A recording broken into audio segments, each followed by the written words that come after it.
Why do most seniors fade after 80? Even individuals who were successful a few years ago often decline. Most people believe what happens after 80 is inherited or lucky. It's not the complete tale.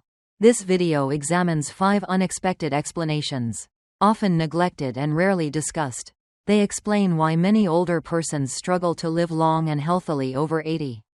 These aren't diet, smoking, or exercise. These subtler elements typically go unnoticed, even in persons who've done most right. The good news is that you can fix them once you know them. Stay with me until the end of this video to learn what actually hinders longevity after 80 and how to prevent it. Because these 5 unexpected reasons may help you age better before it's too late. Let's begin. Number 1. Microsocial engagement loss. The decline of micro-social contact is one of the main reasons many older people don't live past 80. These are not close friendships or family reunions. Yes, those matter, but so are the small, seemingly insignificant exchanges that used to fill your day without your notice. How often did you greet the mailman, joke with the grocery store cashier, or wave to the neighbor walking their dog across the street? These brief interactions were enjoyable, but they also regulated your neurological system, strengthened your sense of belonging, and stimulated your brain's social circuitry. However, many seniors cease shopping after 80. They buy online or ask family. They stop talking to people because their hearing isn't as good. They stop walking outside because it's too cold, or their knees hurt. When minor social touch points go, vitality fades too. Not many people understand it's happening, which is interesting. They think they're simplifying life, but they're actually losing low-level social connections that boost mood, stimulate brain activity, and remind the body they're still alive. Complexity is unnecessary. I've known 80-year-old guys who stayed sharp by walking to the same coffee shop every morning, greeting the same staff, and nodding to the same 3 folks on the street. 5 minutes of human connection was normal, but vital. It shaped their days. It held them accountable. This helped them feel seen. Losing this has biological consequences. The brain treats deep and subtle loneliness as a stressor. It messes with hormones, inflammation, and immunity. Most crucially, it shrinks brain networks that regulate memory, attention, and emotion. This makes you feel older faster. If you've stopped venturing out for simple errands, starting informal conversations, or feeling invisible in your community, it's time to change that. Because even fleeting moments of connection signal your brain and body you matter. You're still involved. That message is one of the best life-saving medicines. Not only years, but spirit. Overprotective inaction. Another silent reason many don't live past 80 is what appears to be wisdom being watchful. However, being vigilant can lead to overprotection. The effects of crossing that line are rarely instant but usually cumulative. Starting with excellent intentions is common. You may have slid on steps or nearly fallen on the sidewalk. You reduce your outside walking. You no longer bend to reach low shelves or get into the backseat. More sitting, longer sitting. People admire your caution. Don't push, they say. Take it easy. You build a secure, calm life before you realize it. However, no one discusses this when movement stops. Strength too. Not simply legs or arms, but coordination, balance, and inner stability. Your body doesn't relax to work best. More like a garden that requires care. When activity dwindles, things change. They weaken. It appears initially in the core. Few recognize how crucial deep trunk muscles are for everything.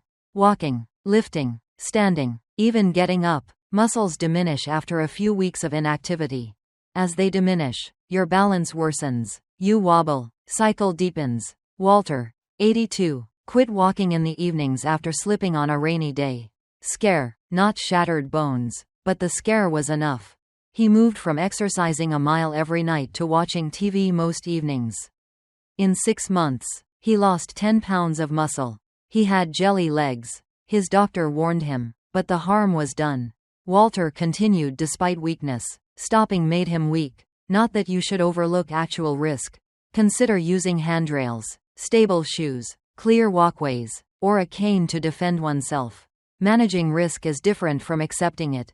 The body forgets how to move when fear controls it. You may be doing less because you're terrified of what might happen. Not because you can't. Am I defending myself or fading? Because living over 80 isn't only about not falling. Even if you have to move more, keep going, slower, more carefully. The body recalls its demand through movement. It keeps your systems running, your brain attentive, and your heart pumping with purpose. Let me know you're viewing this video if you're finding these thoughts helpful by commenting number 2 below. Please subscribe and turn on the bell to avoid missing videos. Your donation helps us keep making useful and inspiring material. Let's proceed. Third, irregular light exposure disrupts sleep. Your body's silent clock controls practically everything. Your mood, metabolism, immune system, and nighttime brain repair. After 80, your circadian rhythm gets more sensitive. Not enough daylight and too much nighttime light are major causes of it going off track. Initial detection may be difficult. You may be sleeping more during the day, nodding off in the afternoon sun, or you may have stopped going outside, especially in winter. You may watch TV at night or read or watch a movie with the lights on.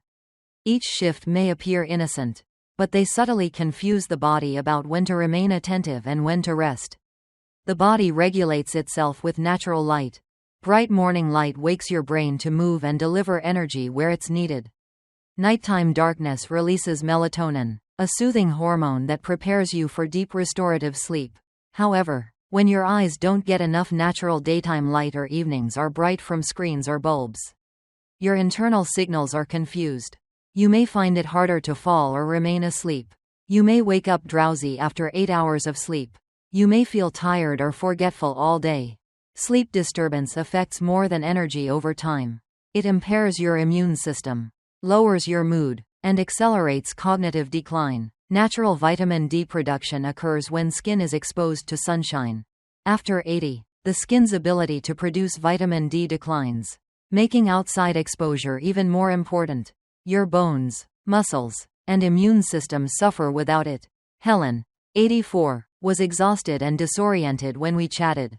Her diet and meds were unchanged, and her blood work was normal.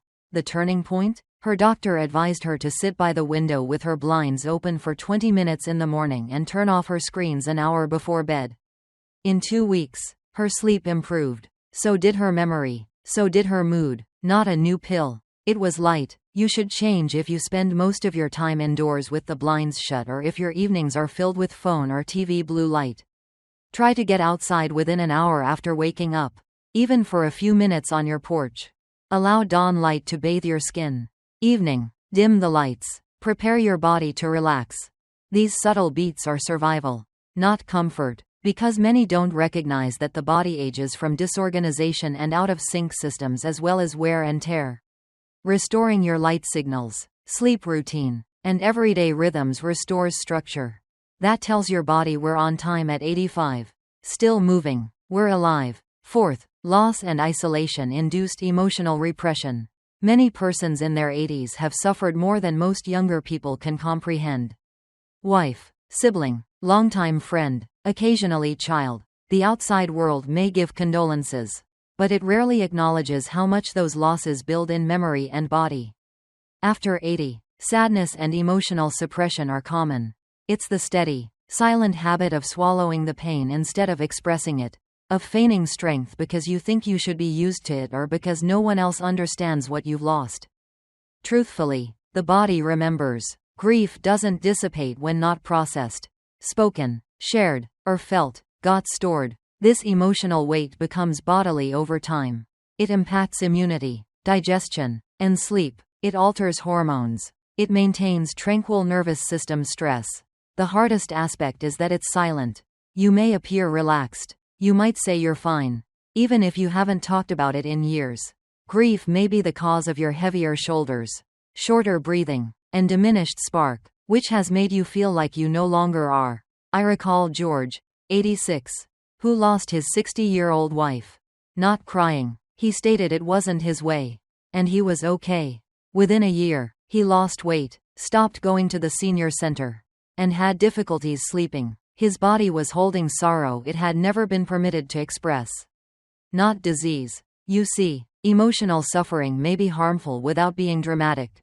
It's not always clear when it affects your health. Many people live over 80 for reasons other than physical strength.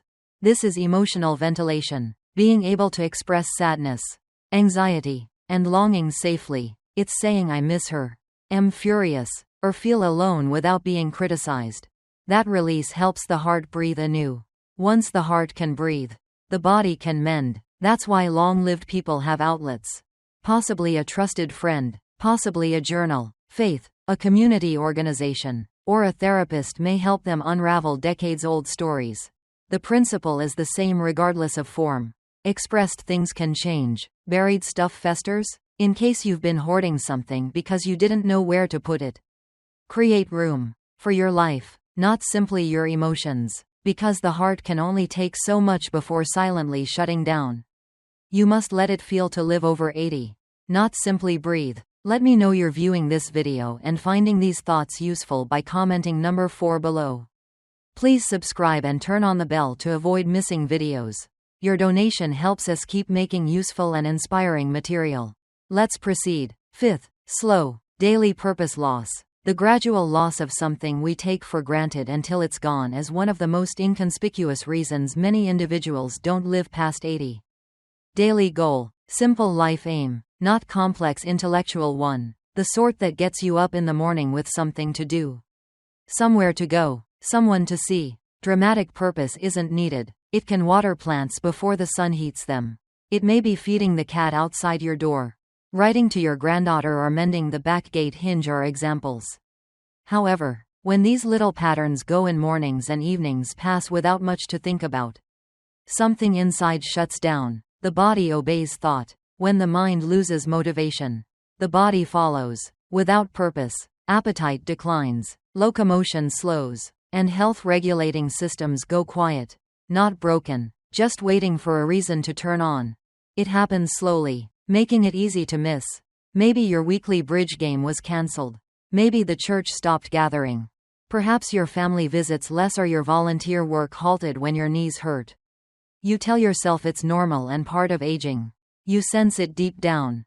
Days mingle, quieter than the last. In my experience, Ruth, 88, seemed more lively than others half her age. She was poor, unhealthy, and had a small family. One thing was constant in her regimen. She sent church shut-ins postcards every Monday. Every Thursday, she froze soup for a local shelter. She sat at her window around 4 p.m. daily to watch local youngsters walk home from school. She knew their names. They returned her wave. Although unglamorous, it gave her day dimension. It regulated her heart. Her life continued. Nobody tells you that the body lives as long as it thinks it's needed. Even tiny purpose is fuel. It instructs cells, organs, and brains to repair, function, and learn. When you feel unimportant, the flame dims. People who live past 80 gracefully and vitally frequently have a daily anchor. A garden, pet, notebook, ritual, phone call, or morning prayer may be it. Consistency matters, not scale. It's knowing you have a cause to wake up. If you feel lost, like your days have lost significance, don't disregard it. Not simply sadness. It signals. Your body wants rhythm, structure, connection, and purpose. Because lifespan goes beyond the heart. This is about the heart yearning to beat and the calm longing to keep going. Stay connected and matter. That keeps adults over 80 active and fulfilled. Final thoughts. I'll close this video with a simple but strong reality. Few people fade after 80 due to one event. A diagnosis, tumble, or birthday don't change everything. It's the insidious decline of habits, routines, and engagement. Many of these changes are so gradual that you don't notice until something inside feels darker. This is good news. Slow shifts can be reversed slowly. One walk outside, one additional discussion at the shop, one morning stretch, one act you do today because it gives structure, connection, or significance. So you start turning things around. Remember our 5 unexpected reasons. Which surprised you most? Which was unsettlingly familiar? More importantly, which one will you start acting on today? Even slightly? Actually, you have more power than you believe. Change how you age, not halt it. If you stay awake to the quiet shifts, defend your rhythms, protect your purpose, and allow yourself experience what has to be felt, you may not reach 80. Beyond it, you'll live fully and deeply on your terms. Thank you for coming today. We want to hear from you. Comment below with one item you learned today and how you'll apply it. Your opinions matter to us, so share them. Reading your comments inspires us. Please like, subscribe, and share this helpful video. Your donation helps us keep making useful and inspiring material. We hope to see you in the upcoming video.